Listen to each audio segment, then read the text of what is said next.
Good evening, everyone. Today we will discuss about the classical theory of employment, and you can say Say's law. The classical theory was propounded by Adam Smith, J.B. Shaw, Ricardo, J.S. Mill and Marshall. So classical economist जो थे वो believe करते थे कि जो society में economy में full employment की कंडीशन जो है एक नॉर्मल कंडीशन है. ठीक है. And it is a normal feature, and if any deviation from this it will be taken as abnormal. अगर इसमें से किसी भी तरह की डेविएशन आती है, लाइक शॉर्ट टर्म के लिए अनएम्प्लॉयमेंट आती है, देन उसको हमने नॉर्मल कंडीशन मानना है. According to Pigou, which was an economist, the tendency of economic system is to automatically provide full employment in the labor market. सो कहते हैं कि जो इकोनॉमिक सिस्टम होती है उन वो अपने आप ही फुल एम्प्लॉयमेंट में आने के लिए ट्राई करती है. किस कंडीशन पे? When DL, demand of labour, will equal to supply of labour. So the basis of classical theory is Say's law of markets. So Say's law of market क्या बोलते हैं? Supply creates its own demand. कि जब भी supply बढ़ेगी तो वो अपनी डिमांड खुद क्रिएट करेगी. ठीक है. So following are some of the assumptions which are taking in the classical model of employment. कि जो इकोनॉमिक सोसाइटी है वहाँ पे फुल एम्प्लॉयमेंट की एग्जिस्टेंस है. So second is lease fair economy, मतलब कैपिटलिस्ट इकोनॉमी है, वहाँ पे गवर्नमेंट का कोई भी इंटरफेरेंस नहीं होएगा. लाइक वेलफेयर स्कीम्स वगैरह वहाँ पे कुछ नहीं चलेंगे, बस वो एक नॉर्मल सी कैपिटलिस्ट इकोनॉमी है. थर्ड इज क्लोज्ड इकोनॉमी, कि वहाँ पे कोई इम्पोर्ट कोई एक्सपोर्ट नहीं हो रहा, सिर्फ और सिर्फ विद इन द कंट्री ही ट्रेड चल रहा है. Perfect competition in labour and produce market. So कहते हैं कि जो वहाँ पे परफेक्ट कंपटीशन है पूरे with in the country, labour is homogeneous, total output is divided between consumption and investment expenditure. कि जो टोटल हमारी इनकम जनरेट होएगी, आउटपुट मिलेगी हमें, और उसको हम सिर्फ दो तरह से यूज़ करेंगे, या तो कंज्यूम करेंगे या फिर इन्वेस्ट करेंगे. और इन्वेस्टमेंट और सेविंग्स दोनों ही इक्वल आएंगे. ठीक है. जितने आपकी सेविंग की है वो सारी की सारी आप इन्वेस्ट कर दोगे, ये भी असम्पशन है सेल्स लॉ की. Next, wages and prices are flexible. ठीक है. वो इजीली जो है चेंज हो सकते हैं. Money acts as a medium of exchange. Money wages and real wages are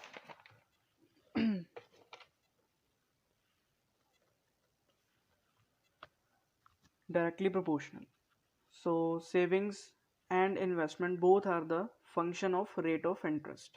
मतलब फॉर एग्जांपल जैसे कि हमें मैम ने बताया था कि जो सेविंग्स हैं आप तब ज़्यादा करोगे जब रेट ऑफ इंटरेस्ट आपको ज़्यादा मिलेगा बैंक से.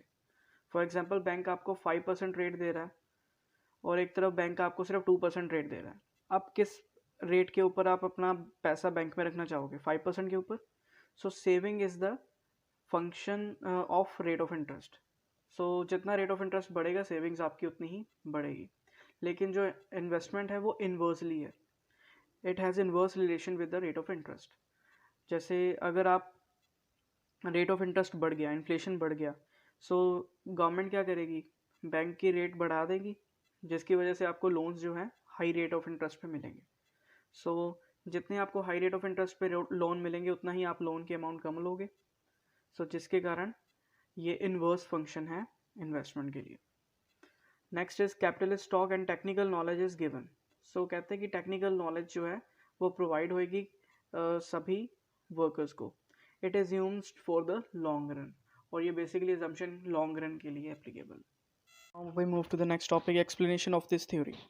सो first of all, determination of output and employment.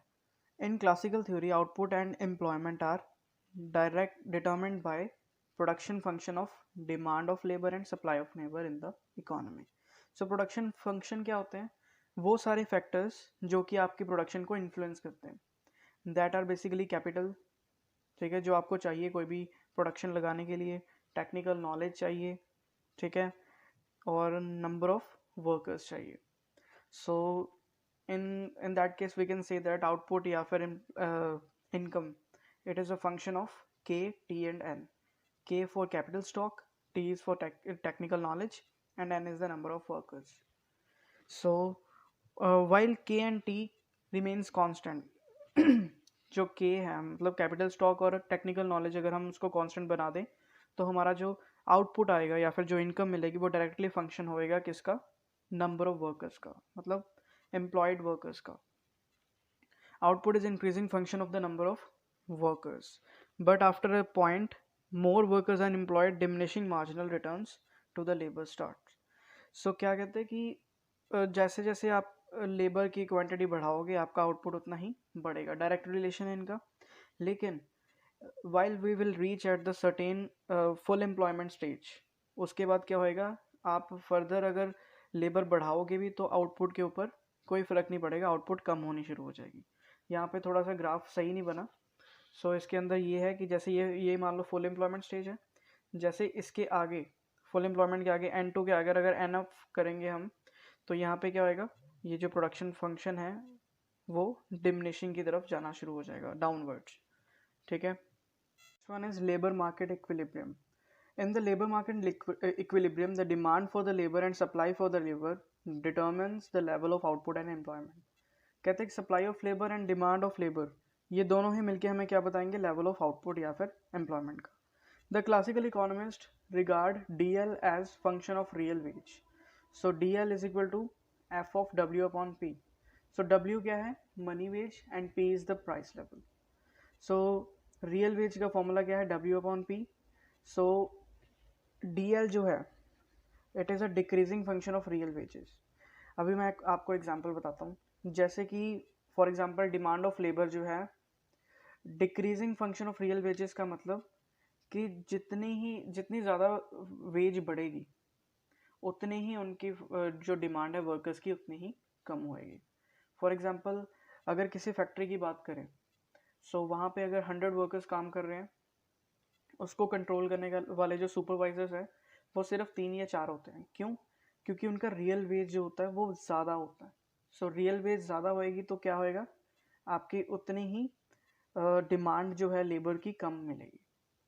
सो यहाँ पे यही बोला है कि वेज रेट, रियल वेज जितना ज़्यादा बढ़ेगा डिमांड लेबर की उतनी ही कम होएगी. फॉर एग्जांपल जितनी ज़्यादा आपको सैलरी पे करनी पड़ेगी आप उतना ही कम लेबर्स रखोगे, और उसके comparatively supply of labour depends upon the real veg. अगर किसी बंदे को जो है रियल वेज ज़्यादा मिल रही है, फॉर एग्जांपल 40,000 सैलरी मिल रही है, तो उसको इन्फ्लुएंस में आके बाकी लेबर्स भी काम करना चाहेंगे. सो जिसके कारण supply of labour will increase. So we can say that supply of labour is also depends upon the real wage and it is the increasing function of real wage. ठीक है. Both D L and S L increase and intersect each other at equilibrium, which determines the level of employment and real wages. We can say the graph real wage and employment. So हमने demand function जो है demand of labour decrease कर दी. ठीक है. Downward sloping है demand of labour and supply of labour will upward sloping. ठीक है. क्योंकि सप्लाई बढ़ेगी जैसे रियल वेज बढ़ेगी और डिमांड लेबर की कम होएगी जैसे जैसे रियल वेज बढ़ेगी. सो इस जब ये दोनों इंटरसेक्ट करेंगे तो वो जो पॉइंट आएगा that is the equilibrium point. Next is flexibility. Classical economists also believe that there is always full employment in the economy. In case of unemployment, a general cut in the wages would takes the economy to the full employment level.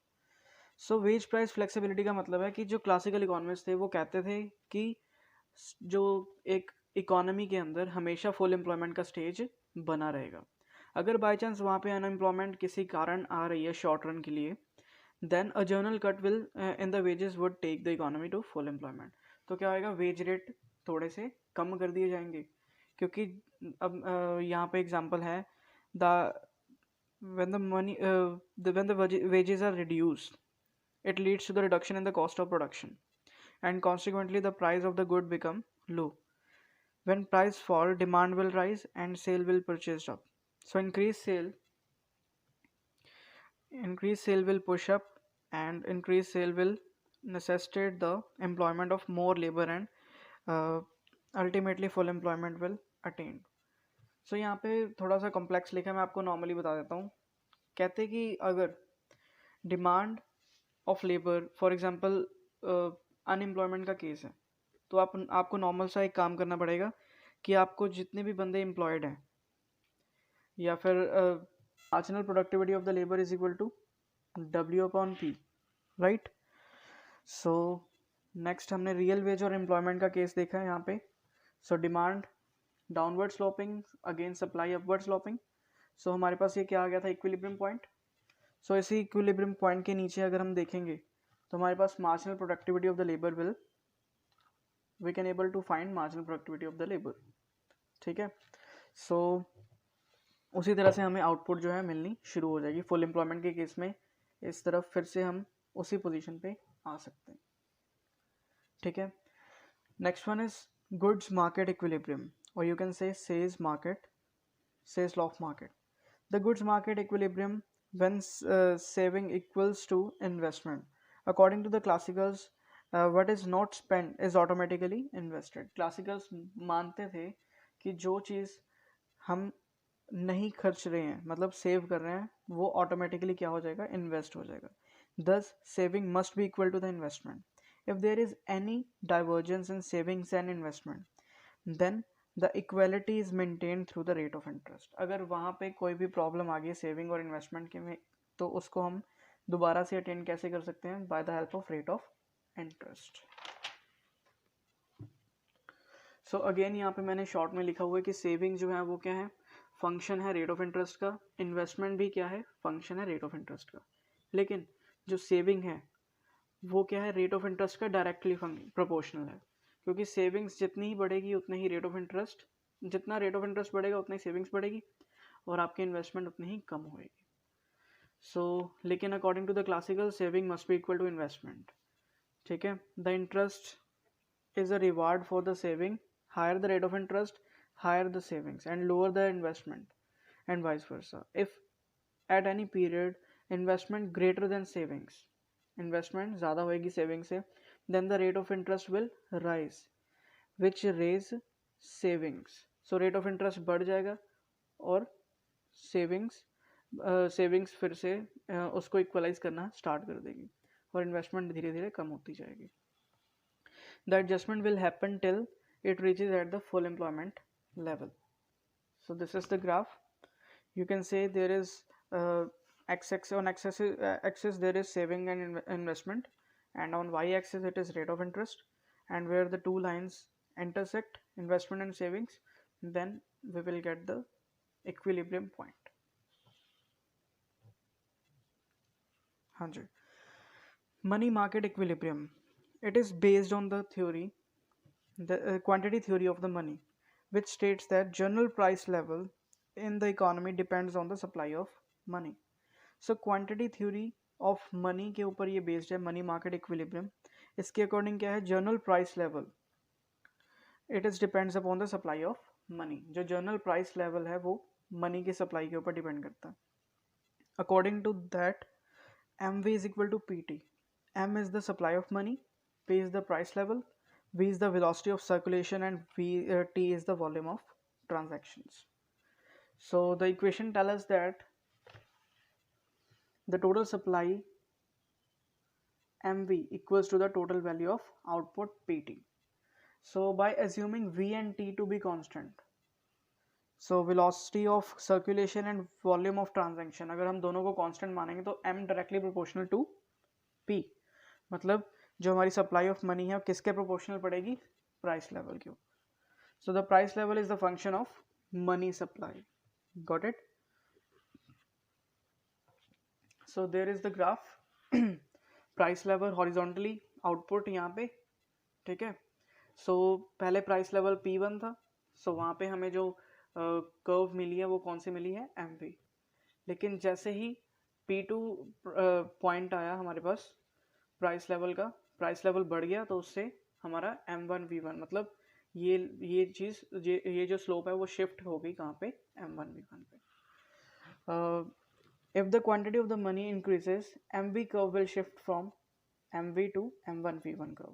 As a result, the price level will rise and from OP1 to OP2, and given the same level of output. लेकिन output जो है हमें same ही मिलेगा. So MV directly proportional to the rise in price level. ठीक है, P dash is equal to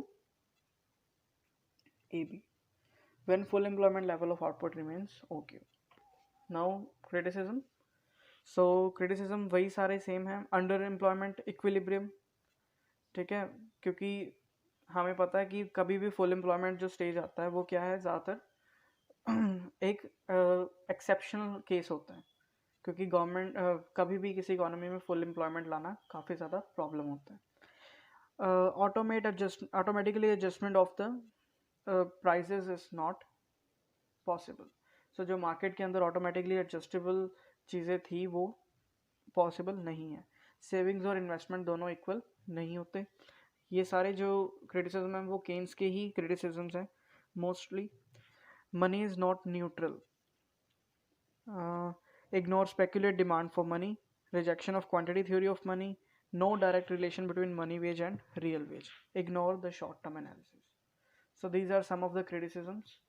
So अब मैं कुछ आपको implications बता देता हूँ, कौन कौन से important implications थे जो कि हमने सेल्स लॉ ऑफ मार्केट में किए।